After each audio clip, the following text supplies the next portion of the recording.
শুধু তাই নয়, মিড ডে মিল যারা রান্না করেন আমাদের দিদি মাসিরা এসএইচজি গ্রুপের, তাদের কথাও বর্তমান সরকার ভেবেছে।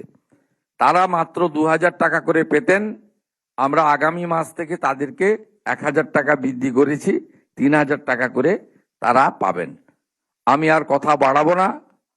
বিদ্যালয়ে, সরকারি বিদ্যালয়ে শিক্ষা ব্যবস্থাকে অত্যন্ত উচ্চমানের নিয়ে যাওয়ার জন্য এবং প্রাইভেট বিদ্যালয়গুলির সঙ্গে প্রতিযোগিতায় আমাদের বাড়ির ছেলে, কৃষকের বাড়ির ছেলেরা মেয়েরা, গ্রামে থাকা সাধারণ বাড়ির ছেলে মেয়েরা, নিম্ন মধ্যবিত্ত দরিদ্র, আর্থিকভাবে দরিদ্র বাড়ির ছেলে মেয়েরা যাতে সমান যোগ্যতায় পায় সেই ব্যবস্থা আমরা নিয়েছি। হারিয়ে যাওয়া বিবেকানন্দ মেরিট স্কলারশিপ যোজনাকেও আমরা ফিরিয়ে এনেছি, যাতে যে সমস্ত আমাদের উচ্চ মেধার ছাত্রছাত্রী আছে, অর্থের অভাবে তাদের উচ্চশিক্ষা বন্ধ না হয় তার ব্যবস্থাও করেছি। আমরা পরিকল্পনা নিচ্ছি শিডিউল কাস্ট এবং শিডিউল ট্রাইবের ক্ষেত্রে হোস্টেল সহ তাদেরকে আলাদাভাবে যাতে সুযোগ এবং তাদেরকে সাপোর্ট দেওয়া যায় তার পরিকল্পনাও আমাদের মধ্যে করার উদ্যোগ গ্রহণ করা হয়েছে।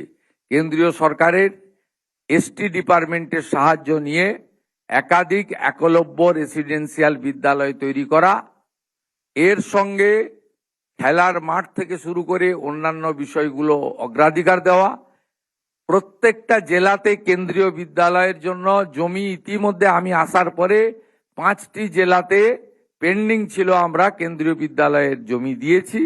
কারণ সবাই মিলে, কেন্দ্র রাজ্য আমরা সবাই মিলে শিক্ষা ব্যবস্থাকে ঠিক জায়গায় নিয়ে যেতে চাই।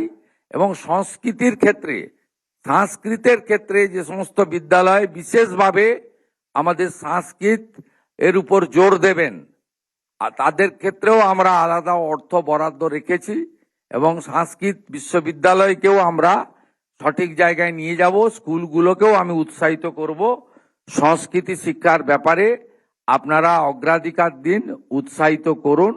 সংস্কৃতের প্রচলন এবং এই ভাষাকে কেন্দ্র করে আরো বেশি করে চর্চার প্রয়োজন আছে বলে আমি একজন দায়িত্বশীল ভারতীয় হিসেবে, ভারতবর্ষের সন্তান হিসেবে মনে করি।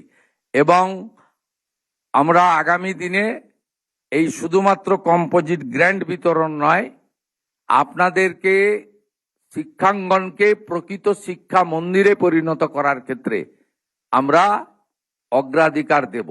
আমি অত্যন্ত খুশি, কৃতজ্ঞ যে ঋষি বঙ্কিমচন্দ্রের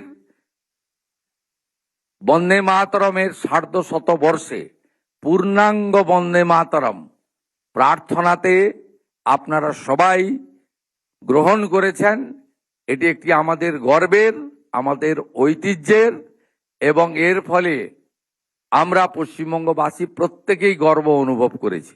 প্রত্যেক শিক্ষা মন্দিরের আচার্যগণকে, শিক্ষাকর্মীকে এবং নুরাগী সহ আমার অতি প্রিয় ছাত্রছাত্রী সহ সকলকে আমি আমার শুভেচ্ছা জ্ঞাপন করে আমি আমার কথা এখানেই শেষ করছি।